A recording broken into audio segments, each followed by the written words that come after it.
오늘은 요한복음 1장 말씀을 가지고 태초의 말씀 생명 빛이라고 하는 제목으로 묵상 나눔하도록 하겠습니다. 먼저 1절을 봅니다. 태초에 말씀이 계시니라고 했습니다. 사도 요한은 예수님을 말씀이라고 정의합니다. 본문에 우리에게 주는 교훈이 있는데 예수님의 말씀을 들으라는 거예요. 이유가 있는데요. 첫째로 예수께서 하나님의 말씀을 전하셨기 때문이에요. 구약시대에는 선지자들이 하나님의 말씀을 대언했습니다. 그러나 신약시대에 와서는 하나님께서 독생자 예수 그리스도를 통해서 직접 하나님의 말씀을 듣게 하셨습니다. 두 번째로 당시 헬라인들이 로고스라고 하는 단어 자체를 신으로 인식하고 있었기 때문에 예수님을 말씀이라고 말하고 있는 거예요. 유대인들과는 달리 헬라인들은 메시아나 구세주에 대해서 전혀 들어본 적이 없었습니다. 반면에 헬라인들은 우주와 역사를 다스리는 이 성도는 신적인 원리가 있다고 생각을 했는데 이것을 바로 로고스라고 불렀습니다. 요한이 예수님을 로고스로 칭함으로 헬라인들도 예수님이 우주의 역사를 다스리시는 하나님임을 알게 된 것입니다. 예수님은 태초에 하나님과 함께 계시던 말씀이라고 하는 사실을 믿으시기를 바랍니다. 예수님은 이 세상에 오셔서 오직 아버지께서 그에게 주신 말씀만을 전하셨어요. 때문에 예수님의 말씀을 들을 때 우리는 하나님이 어떤 분이신지를 알 수 있고 구원의 길을 알 수 있고 우리가 어떻게 살아가야 할지를 알 수 있는 것입니다. 그래서 저는 사복음서를 자주 읽으려고 노력을 해요. 예수께서 직접 하신 말씀과 행하신 하나님의 일에 대해서 생생하게 들을 수가 있기 때문이에요. 그리고 들을 때마다 예수님의 말씀이 정말 진리의 말씀임을 인정하고 감탄하지 않을 수가 없습니다. 때문에 우리는 예수님의 말씀을 읽고 묵상하고 삶에 적용하려고 노력해야 합니다. 올해는 그 어떤 때보다 사복음서를 많이 듣고 묵상하는 한 해가 되도록 노력해 보겠습니다. 두 번째로 2절로 3절은 그가 없이는 된 것이 없느니라고 말했습니다. 오늘 본문에 우리에게 주는 교훈이 있는데 창조주이신 주님께로 나아가 부르심에 합당한 삶을 살라는 것입니다. 오늘 본문에 보니까 예수님은 창조주이심을 알 수 있습니다. 예수님은 태초에 즉 천지 창조 이전부터 하나님과 함께 계셨을 뿐만 아니라 만물이 예수님으로 말미암아 지은 바 되었고 예수님 없이 존재하는 것은 하나도 없다고 요한이 고백하고 있습니다. 예수님은 태초에 천지를 창조하신 바로 그 하나님이심을 믿으시기를 바랍니다. 그 창조주 하나님께서 인간의 몸을 입고 이 세상에 오신 거예요. 그런데 세상 사람들은 모든 것이 우연히 존재하고 진화되었다고 말합니다. 아무리 생각해도 터무니없고 어리석은 생각이죠. 그런데 이렇게 어리석은 생각들이 교과서에 버젓이 기록되어서 우리 아이들을 무신론자로 만들어가고 있습니다. 예전에 타임지가 세 차례 진화론을 특집으로 다루었는데요. 한 번은 생의 기원에 대해서, 또 한 번은 진화에 대해서, 그리고 또 한 번은 인류의 조상에 대해서 각각 표지를 장식하는 특집 기사를 보도했습니다. 이 특집 기사에서 타임은 다윈의 진화론은 과학적인 근거가 희박하고 이제 폐기될 수밖에 없는 이론이라고 하는 결론을 내렸어요. 몇 년 전에 우리나라에서도 교과서 진화론 개정 추진위원회에서 과학교과서에서 시조새를 삭제해달라고 하는 청원을 낸 적이 있었습니다. 왜냐하면 오늘날의 대부분의 과학자들은 시조새가 더 이상 파충류와 조류의 중간층이 아니라는데 의견의 일치를 보고 있기 때문이에요. 그리고 7종의 교과서 출판사가 교진추의 청원을 받아들여서 시조새 관련 문구나 사진을 삭제하겠다고 대답을 했는데 이것이 진화론자들의 거센 반발을 일으켰습니다. 그들은 아무리 틀린 것이라도 가설이라고 하는 미명 아래 수정하려 들지 않습니다. 정말로 안타까운 일이죠. 이 세상은 결코 우연히 생겨나지 않았습니다. 태초에 예수님께서 천지 만물을 창조하신 거예요. 그리고 지금도 천지 만물을 다스리고 주관하고 계십니다. 마찬가지로 우리도 우연히 존재하는 것이 아니죠. 예수님께서 목적을 가지고 창세전에 우리를 창조하셨습니다. 때문에 우리의 삶의 목적과 이유를 알고 싶다면 우리를 창조하신 그 그 예수님께 나아가야 하는 것입니다. 우리의 삶의 왕좌에서 내려와서 예수님께 우리의 삶을 맡길 때 삶의 목적을 깨닫고 그 목적에 합당한 삶을 살게 되는 것입니다. 예수님을 만나 구원을 받고 부르신 뜻대로 살아올 수 있게 하여 주심에 감사를 드립니다. 오늘도 창조주이신 예수님을 생각하고 그 예수님의 이름을 부르고 예수님과 동행하는 삶을 살아가는 저와 여러분들 되시기를 주님의 이름으로 축원합니다. 세 번째로 4절로 5절 말씀인데 이 생명은 사람들의 빛이라 라고 했습니다. 예수님은 천지 만물을 창조하신 분이신 동시에 모든 만물을 존재케 하시는 분이십니다. 이유가 무엇인가요? 그가 생명의 원천이 되시기 때문이에요. 예수 그리스도의 생명 때문에 오늘 이 지구에 있는 모든 만물이 존재하는 것입니다. 우리 육신이 생명을 지탱하는 것도 생명의 원천이신 예수님을 통해서 우리가 생명을 선물로 받았기 때문이에요. 또한 예수 안에 계신 생명은 사람들에게 빛이 됩니다. 예수님의 빛 앞에서 어둠은 물러가고 세상은 환해질 것이나 어둠 속에 있는 사람들은 그 빛을 깨닫지 못했습니다. 만일 예수 그리스도께서 생명의 빛을 거두신다면 이 세상은 계속해서 죽음이 지배하는 어두운 세상이 되고 말 것입니다. 예수님께서는 죽은 지 나흘이나 된 나사로를 살리셨는데 어떻게 그러실 수 있었나요? 예수님이 바로 생명이시기 때문이에요. 예수님만 죽은 자를 살리신 게 아니에요. 베드로도 예수님의 이름으로 죽은 다비다를 살려냈습니다. 사도 바울도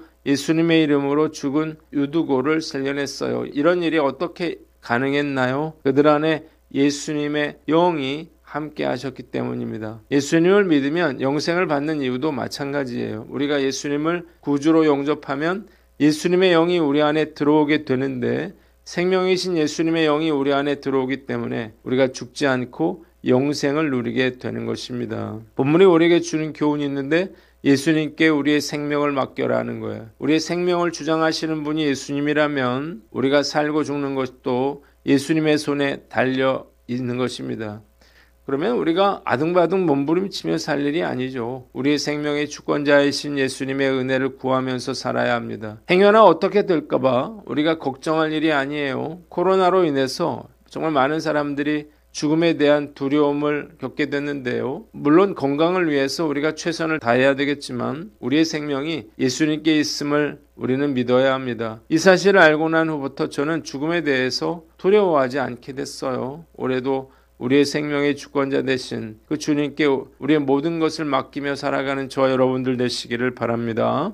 두 번째는 빛으로 살아라는 거예요. 예수를 믿는다고 하면서 아직도 세상을 사랑하고 불순종하고 세상과 적당히 타협하며 사는 사람들이 있습니다. 여전히 어둠 가운데 있는 사람들이죠. 어둠과 빛은 공존할 수가 없습니다. 빛 가운데로 나왔다면 우리가 다르게 살 수밖에 없고 다르게 살아야만 하는 거예요. 예수님은 어둠 가운데 있던 저를 빛으로 인도해 주셨습니다. 예수님을 알지 못했을 때 저는 방황했고 불순종했으며 제멋대로 살았어요. 죄짓고 고통받으면서도 내가 고통받고 있다는 사실조차도 깨닫지 못했고 내가 어둠 속에 있다는 사실도 알지 못했습니다. 그러나 예수님을 만나고 어둠에서 빛으로 나오게 되면서 혁명과도 같은 변화의 삶이 시작이 됐습니다. 얼마나 감사한지요. 저는 예수님을 생각할 때마다 가슴이 떨리고 눈물이 나올 것만 같아요. 제 생명까지도 그 주님께 내어드리고 싶습니다. 다시는 어둠 가운데로 돌아가지 않을 것이며 제 남은 인생 동안 예수님의 빛을 세상에 비치는 삶을 살아갈 것을 다짐해 봅니다. 네 번째 9절로 11절 말씀인데 자기 땅에 오매 자기 백성이 영접하지 아니하였으나 그랬습니다. 9절에 보면 참빛이 세상에 와서 각 사람에게 비추는 빛이 있었다라고 하는 말은 생명의 빛 되신 예수 그리스도께서 어둠 속의 인류를 구원하시기 위해서 성육신하신 사건을 의미하는 것입니다. 그가 자신이 지으신 세상에 오셨으나 세상 사람들은 그를 알아보지 못했고 자기 땅에 오셨지만 이스라엘 백성들은 그를 영접하지 않았습니다. 이유가 무엇인가요? 그들이 어둠이었기 때문이에요. 본문이 우리에게 주는 교훈이 있는데 빛 가운데 나오게 하라는 거예요. 말씀을 묵상하면서 얼마나 예수님의 마음이 아프셨을까 생각해 보게 됩니다. 자기 백성들이 그를 알아보지도 못하고 영접하지도 않았을 뿐만 아니라 결국 자신을 십자가에 못 박으려고 할 때 주님은 찢어지는 아픔을 느끼셨을 거예요. 예수님을 알기 전에 저의 모습도 다르지 않았습니다. 예수님에 대해서 무관심했을 뿐만 아니라 배척하고 싫어했습니다. 이유는 딱 한 가지인데요. 제가 어두움 속에 있었기 때문이죠. 어둠 속에 있었기에 빛을 싫어했던 거예요. 빛 가운데로 나온 후에야 비로소 저는 예수님을 알게 됐고 그분의 사랑에 감격하고 기뻐하는 사람이 되었습니다. 이 세상에는 세상을 사랑하고 죄짓고 불순종하며 제멋대로 살면서 죽음과 심판을 향해 나아가는 사람들이 정말 많습니다. 어둠 가운데 있는 사람들이죠. 문제는 그들이 어둠 속에 있다는 사실조차 깨닫지 못한다는 거예요. 빛 가운데로 나왔다면 그들도 어둠에서 벗어나 빛 가운데로 나올 수 있도록 도와주어야 하는 것입니다. 이번 주 목요일부터 2박 3일간 청년의 수련회가 진행이 되는데요. 믿지 않는 친구들이 함께 수련회에 갈 수 있게 되기를 바라고 지지난주부터 교회에 나오기로 한 전도 대상자가 있는데 자꾸만 일이 생겨서 나오지 못하고 있어요. 주님께서 영적 방해를 물리쳐 주셔서 그가 예배에 참석할 수 있기를 간절히 기도합니다.